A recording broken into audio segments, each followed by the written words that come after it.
Welcome to this final lecture in the Aquinas Christology side series. Up to this point, we have worked through the divine attributes, the Trinity, the missions, the incarnation, the hypostatic union, Christ's two wills and operations, Christ's knowledge, Christological language, Christ's priesthood, and Christ's sacrifice and atonement. What remains now is to look at the closing movement of the story as Aquinas presents it: Christ's resurrection, ascension, session at the right hand of the Father, and judiciary power. I want to begin by stating the central claim of this lecture. Very plainly. For Aquinas, these are not loose appendices after the cross. They are part of the same saving movement.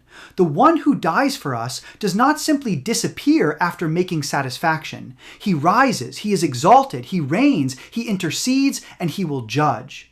In other words, the Christ who redeems is the Christ who lives and acts now.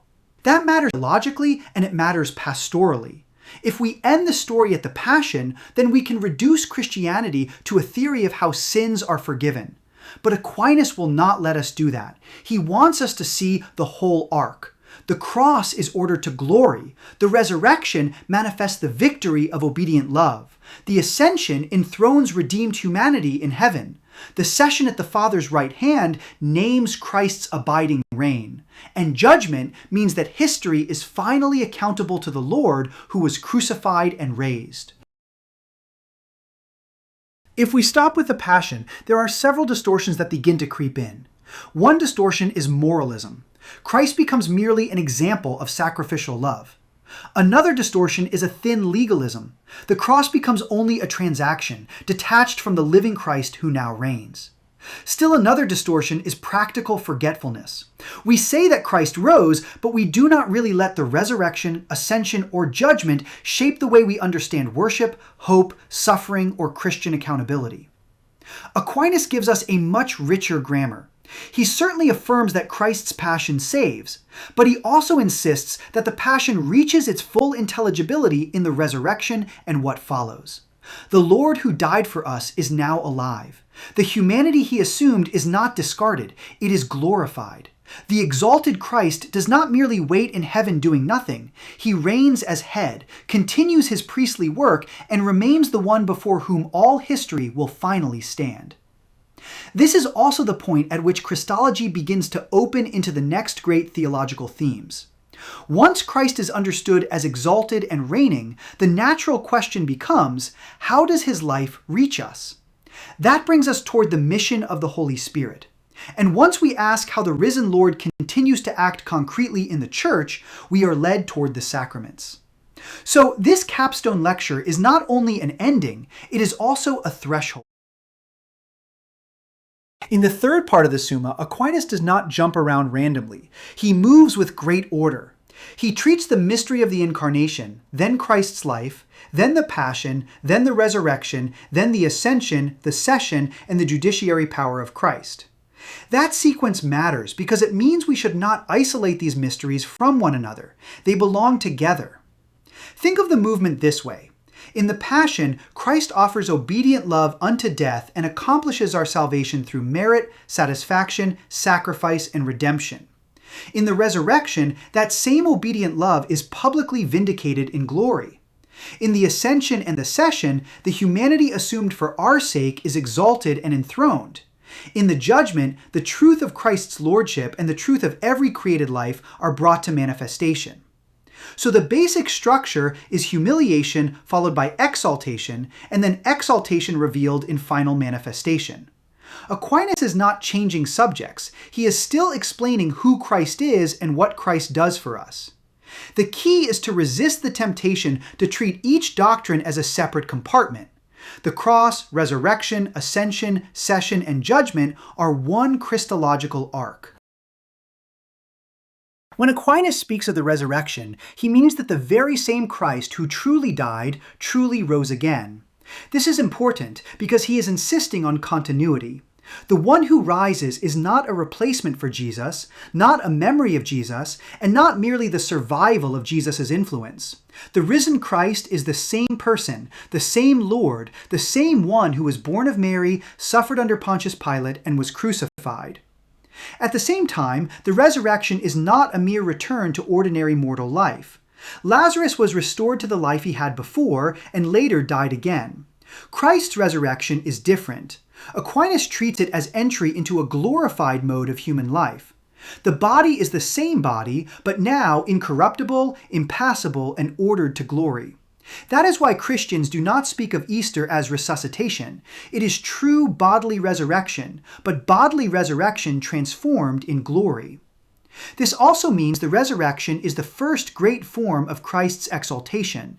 The cross is not erased, the wounds remain meaningful, but the cross is now seen in its truth. What looked like defeat is revealed as victory. What looked like humiliation is revealed as the path of obedient love. And because Christ is head, his resurrection is not only about him, it is the beginning and exemplar of our own future resurrection. Aquinas famously says that it behooved Christ to rise for 5 reasons. First, for the commendation of divine justice.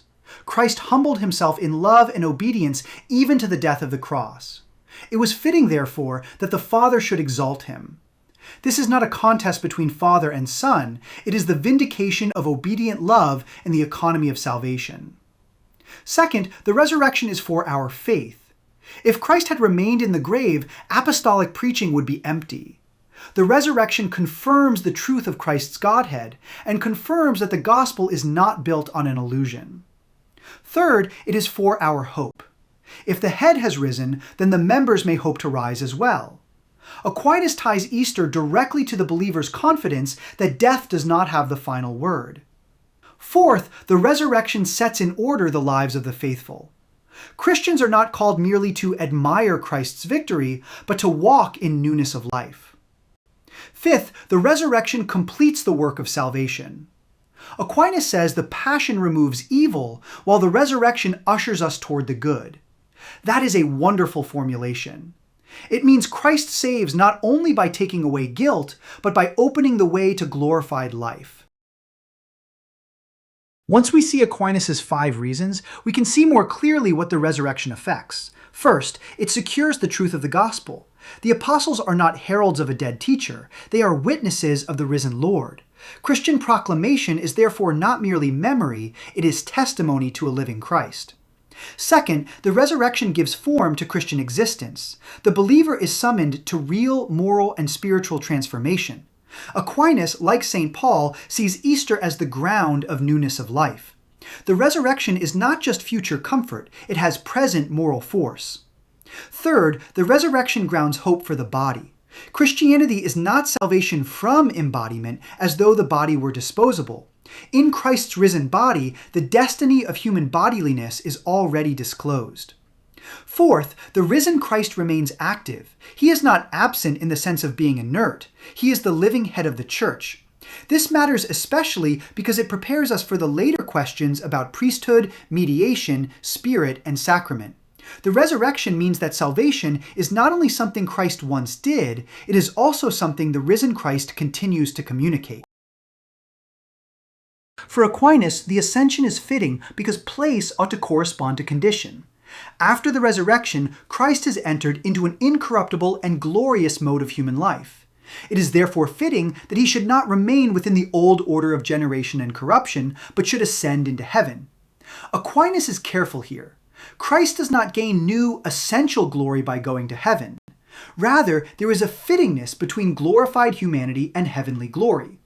This means the ascension is not Christ abandoning the world. It is not as though the Son becomes distant in divinity. According to his divinity, the Son was never absent. According to his humanity, however, he is exalted and enthroned. The humanity assumed in the incarnation now enters heavenly glory.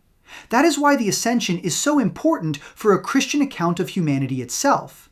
Our nature has been taken up, not cast aside. Aquinas also emphasizes that Christ ascends as our head. He does not go as a private individual. He goes before the members. In that sense, the ascension is full of hope. The Lord prepares a place for us and lifts our hearts upward. Liturgically and spiritually, this matters a great deal. The church is meant to live as a people whose head is already in glory. The language of sitting at the right hand of the Father can be misunderstood if we take it in a crude spatial way. Aquinas does not mean that there is one throne for the Father and another chair next to it for the Son. He explains that the right hand signifies divine glory, beatitude, and royal or judiciary power. Sitting signifies abiding possession and sovereign dignity. So the session is symbolic language, but symbolic in the strong doctrinal sense. It reveals a real truth about Christ's abiding reign. As God, the Son eternally shares the same glory and dignity as the Father. Nothing is added there. But Aquinas also says that Christ, as man, sits at the right hand of the Father. That means the humanity assumed by the Word is exalted above all creatures and invested with royal dignity. Once again, Christ's humanity is not left behind after Easter. It remains integral to Christian doctrine. The session also has a priestly meaning. The one who offered himself now abides as living intercessor. So when we confess that Christ is seated at the right hand of the Father, we are not saying merely that his earthly story has concluded. We are saying that his glorified humanity abides in heavenly honor and that his saving work remains living and effective. Aquinas then turns to Christ's judiciary power. Here he asks not only whether Christ judges, but in what sense this belongs to him as man.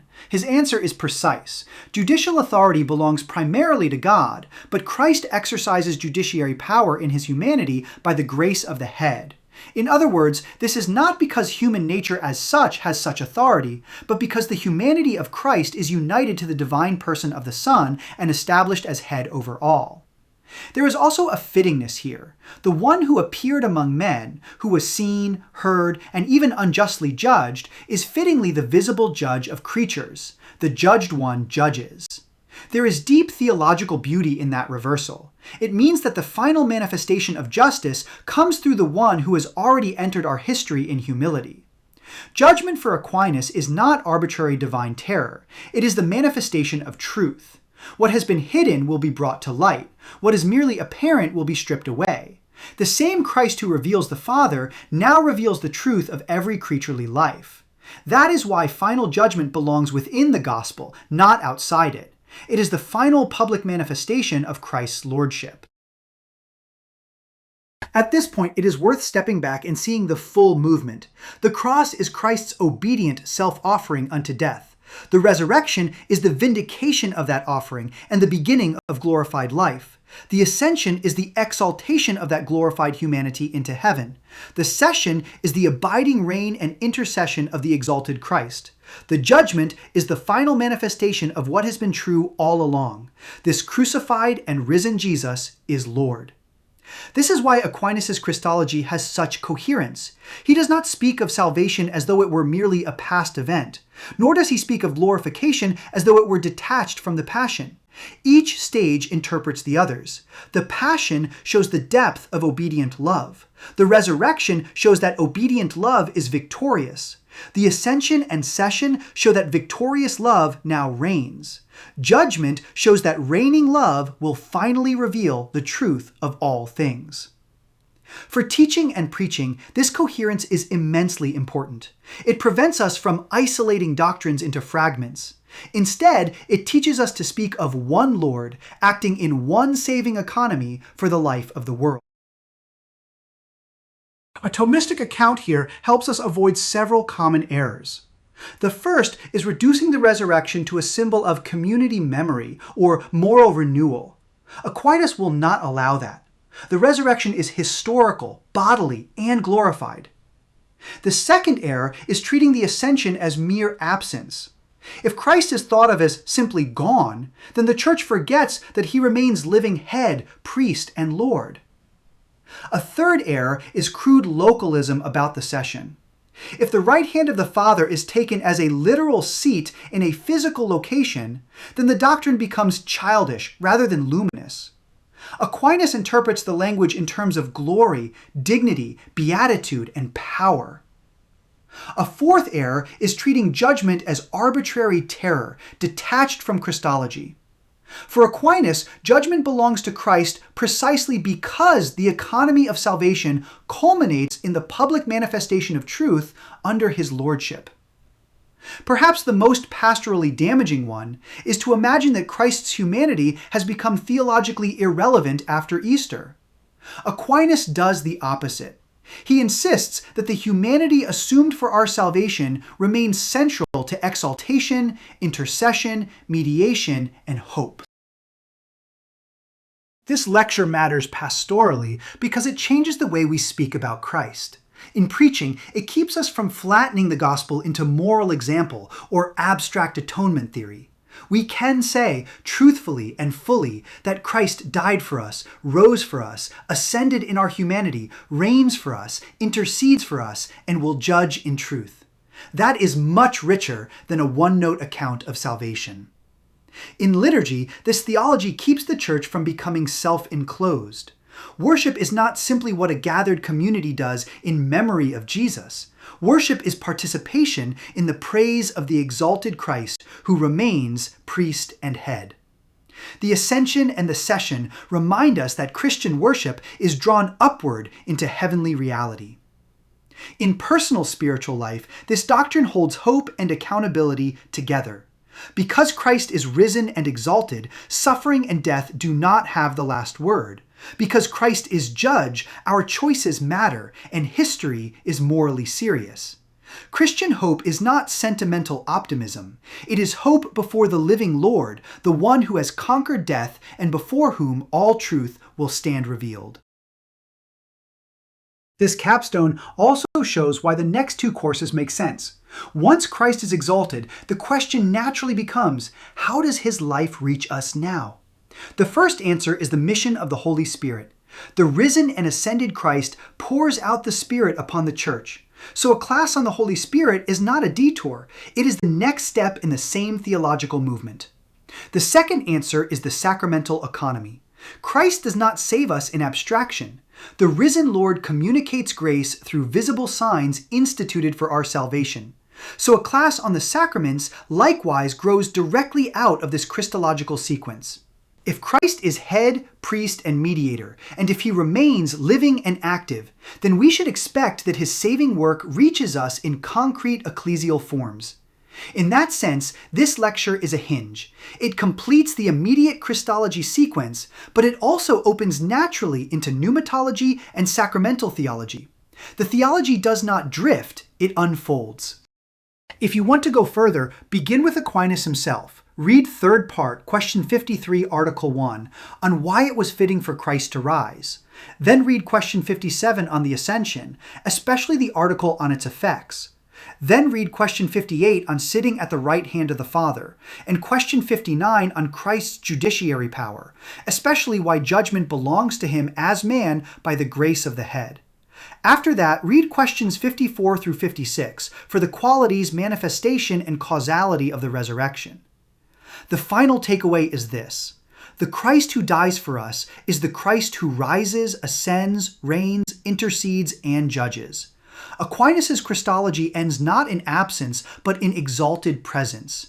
The humanity of Christ is not set aside after Easter. It is glorified and enthroned.